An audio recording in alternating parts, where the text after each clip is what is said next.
Welcome to the video. Today I'm going to show you in this video how to install architrave, and more specifically around a door of this size.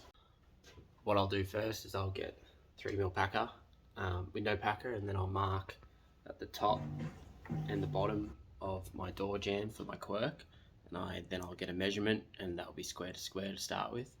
Now I'll just make sure I'm hard down on the bottom there because that's finished.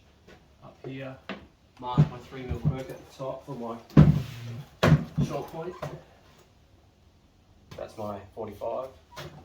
Now you can pick up the back and that will back cut it, but I don't like doing that because when the PVA glue touches the two timbers, it doesn't get a full connection on it. So I always, no matter what, like to keep it square, and I'll show you a bit later in the video how I make sure that my 45s look nice, my mitres look nice when it's actually fully completed. And now I'll tack it at the top with my quirk into the jamb, so architrave to jamb. And at the bottom as well.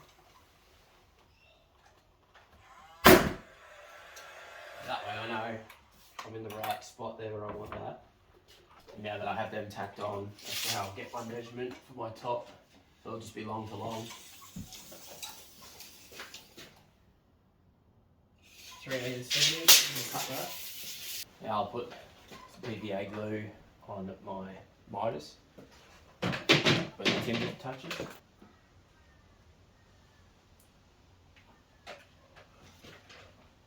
Tack this one up too.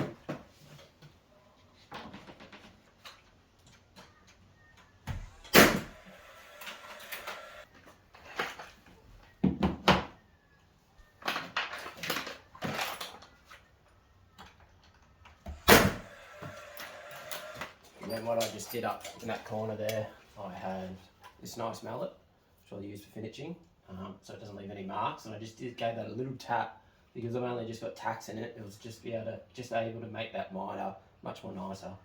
And I'll always just have a rag with a bit of water for that PVA glue for any excess. Comes out. Give that a wipe. So I just went through and tacked all of the arcs on the quirk 3mm with my packer there, just to make it all nice and even through. And then, as you can see, I've got a nice even quirk there. And before I got to this stage, I made sure that all the jambs were nice and straight to work with. And now I'll just go through and shoot it all off at roughly about 200 centres into the jamb and into the actual framing, through the framing and plasterboard. So this is my end miter there. That one's not too bad. There's just a little bit gappy. This side here is a bit bigger, but I'll show you how I finish that all off. So what I'll use is PVA and my sander.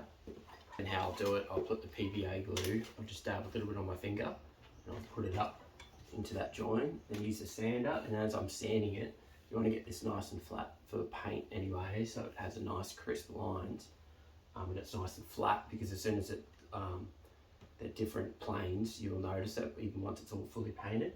So you want to sand this back anyways, but then the idea is when you put PVA glue up in there and you're sanding away, you're actually going to get some sawdust, and that sawdust will go into that join, and then it will go off, and then you'll have a nice finished miter every time. No matter the gaps, you never want ridiculous gaps, but if you're going to have something between about 1.5 mils, probably your max, you'll be able to do this method. And that's the end result of that miter there. You can see it's all nice and filled in. Hope you enjoyed that little video there. If you use some of my vlogs, I just thought when I get a chance on site I might do a little bit of a how-to.